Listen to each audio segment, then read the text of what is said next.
আর যা করেন মানুষের হক মারবেন না। নামাজ বেশি পড়তে পারেন না, শুধু 5 ওয়াক্ত ফরজ পড়েন, সুন্নতে মুআক্কাদা ওয়াজিব পড়েন, আলহামদুলিল্লাহ যথেষ্ট। আখিরাতে মুক্তির জন্য নফল নামাজ না পড়লেও মুক্তি হতে পারে, কিন্তু যদি নামাজে পড়েন আইলো ঠেলেন, নামাজও পড়েন আরেকজনের জমির জিনিসপত্র দখল করেন, আরেকজনের গাছের নারিকেলটা, সুপারিটা, ডাবটা, আমটা, জামটা চান্সে নিয়ে নিছেন, কেউ টের পায়নি, নিয়ে আয়সা খায়া এরপর ওযু করে সুন্দর করে নামাজ চলে আসছেন। আল্লাহু আকবার। ওয়াজ মাহফিল আয়সা বসে আছেন সেই দুপুর থেকে, কোন লাভ হবে? কিয়ামতের ময়দানে বান্দার যত অপরাধ, পাপাচার, গুনাহ, অন্যায়, বিচার, এগুলো সব আল্লাহর দরবারে উঠানো হবে। বান্দার সমস্ত বিচারগুলোকে 3 ভাগে ভাগ করা হবে। 3 ধরনের বিচার আল্লাহ রাব্বুল আলামিনের আদালতে কিয়ামতের দিন হবে। এর মধ্যে কিছু আছে বান্দার হক সংশ্লিষ্ট, কারোর আইল ঠেলেছেন, কারোর লাউটা চুরি করে নিয়ে আসছেন, কারোর জমিটা চান্সে সুযোগ পেয়ে মেরে নিছেন, নিজের নামে করে নিছেন, তারা কেউ দেশে থাকে না, থাকে বিদেশে, এই চান্সে দখল করে নিছেন।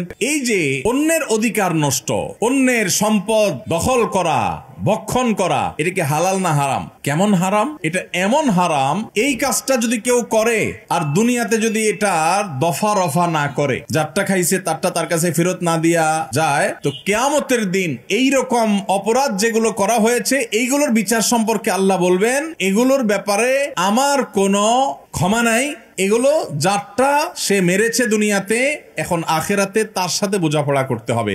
আর কিয়ামতের দিন বাপ ছেলেকে, ছেলে বাপকে ছাড়বে না, স্বামী স্ত্রী, স্ত্রী স্বামী, কেউ কাউকে ছাড়বে না। আল্লাহ বলেছেন, ইয়াউমা ইয়াফিরুল মারউ মিন আখিহি ওয়া উম্মিহি ওয়া আবিহি ওয়া সাহিবাতিহি ওয়া বানিহি। কিয়ামতের দিন সবাই লিকুল্লি মিনহুম ইয়াউমা ইযিন শা'নুই ইউগনি, প্রত্যেকটা মানুষ সেদিন যার যার জান বাঁচানোর জন্য পাগল পড়া থাকবে। কেউ কাউকে, বাপ সন্তানকে, সন্তান বাপকে পরিচয় দিতে চাইবে না। ভয়াবহতা কোন পর্যায়ে গেলে এটা হবে সেটা চিন্তা করা যায়। সেই দিন ওই যে দুনিয়াতে যাদের হক মেরেছেন, কেউ বলবে না ঠিক আছে ভাই মেরেছো, ঠিক আছে মাফ করে দিই, বলবে ঠিক আছে তখন মেরেছো ভালো কথা, এখন আমি তার বিচার চাই। বিচারে কি হবে? আপনার আমল নামা সওয়াব দিয়ে দিবে। ওয়াজ মাহফিলে গেছেন, সওয়াব কামাই করছেন, আরেকজনের আইল ঠেলছেন জমির, আরেকজনের ফসল মেরে দিয়েছেন, আরেকজনের পশুটাকে চান্সে আপনি চুরি করে জবাই করে খেয়ে ফেলেছেন, আপনি কোনোভাবে আরেকজনের হক নষ্ট করেছেন, তাহলে সেক্ষেত্রে আরেকজনের গাছেরটা পেড়ে খেয়ে ফেলছেন, কেউ টের পায় নাই।